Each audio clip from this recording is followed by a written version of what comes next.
Hi, I'm Ranger Erin, and today we're wondering about animals that fool you because tomorrow is April Fool's Day.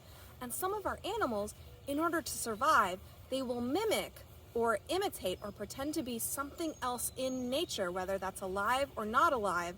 They're gonna mimic something else in order to survive in some way. So either to escape from their predators or in order to sneak up on their prey or just to make their living just a little bit easier.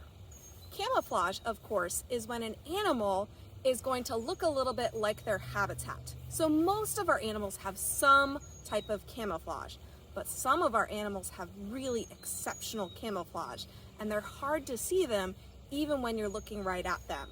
So I've got a few pictures of some animals that live out here in the parklands, and I want you to look closely and see if you can notice those animals in these pictures. Easy one first, there's a green snake here.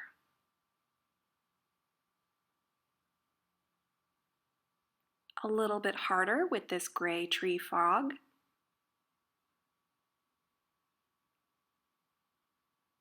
Even harder with this eastern screech owl.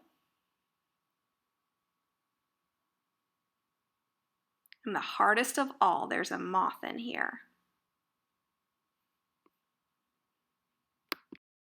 Some of our animals, instead of just using camouflage, will actually wear costumes in order to hide a little bit more in their habitat. So this lacewing larva is going to glue little pieces of lichen to its back in order to look just like the tree that it's living on top of. This caddisfly is going to spin a web around some pebbles to hold it around their body so that they look just like the rocks that they live underneath. Katydids are sometimes called leaf bugs because their whole body looks just like a leaf. That's a little bit more than camouflage. Their body shape looks like a leaf.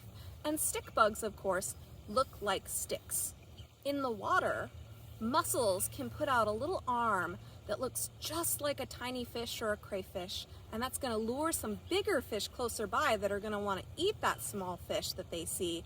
And once those big fish get close by, that mussel can then release their baby mussels, which are going to hitch a ride on that big fish in order to find a new spot to live. So they're mimicking that smaller fish in order to find a home for their baby mussels.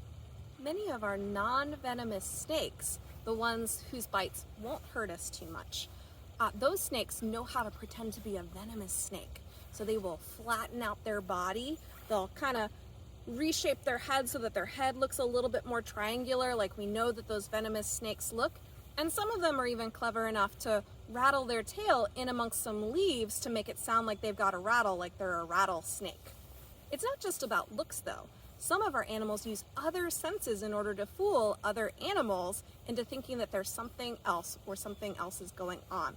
So opossums and hognose snakes, of course, will play dead. So some of our animals are only going to want to attack a living creature. So if they come along that dead opossum or that dead hognose snake, they're not going to want to attack it. But they're not just playing dead. Both of these animals let out a really gross smell that makes it smell like they're a dead animal. And that makes it a little bit more convincing to whatever predator is coming along. They're not going to want to eat this really rotten snake that's on the ground. Moths are going to use sound to throw off their predators. So many of our bats will use echolocation in order to find all of those moths while they're flying through the air. But some of our moths are clever enough to be able to make some noises to confuse the bats in order to escape from being eaten by those bats. Mockingbirds also use sound, so their name makes it sound like they do exactly what they do. They mimic the calls of other animals, of other birds. And when they make those calls of other birds, what it's going to do is it's going to scare away those birds, and they're going to think that that area has already been claimed, that territory belongs to a bird just like them, when really it's just that one mockingbird. And that way, that mockingbird has a better chance of getting all of the food that might be in their territory. Green herons, when they're hunting, will fool their prey into coming around so that they can snatch them up out of the water. So that green heron's gonna sit up in a tree above the creek or above their pond, and they're gonna have a small twig or a small pebble, and they're just gonna drop it in the water.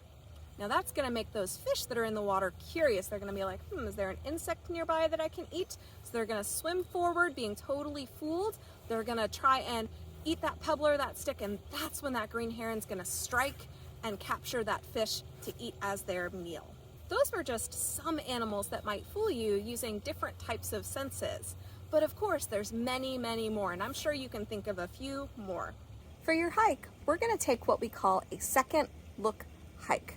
So when you're out hiking, you're going to look at different stuff, whatever catches your attention, whether it's a tree, some tree bark, some rocks, maybe you think that you see some movement and maybe there's an animal over there. You look once, you're going to look away, and then you're going to look back again and see what you notice that's different the second time around, because you might notice a little bit more that second glance. So it's whatever catches your attention, look once, and then go ahead and look twice. Today's craft is going to be a surprise drawing. You're going to think it's one thing, but then you can open it up to see that it's something totally different. So this one started off being a moth with some eye spots and ended up being a catfish. And all you're going to need for this is some type of coloring or drawing utensils and then some paper. You're going to take that paper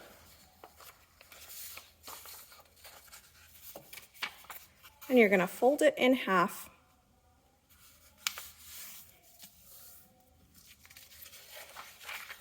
Open that back up.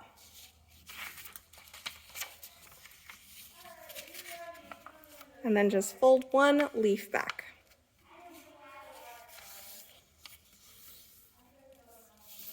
From here, you can draw your first picture.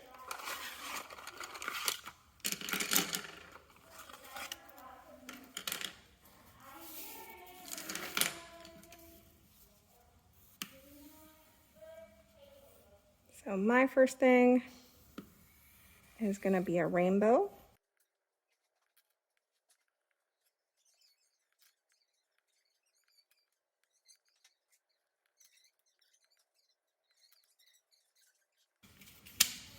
Now we can open it up and decide what else it can be.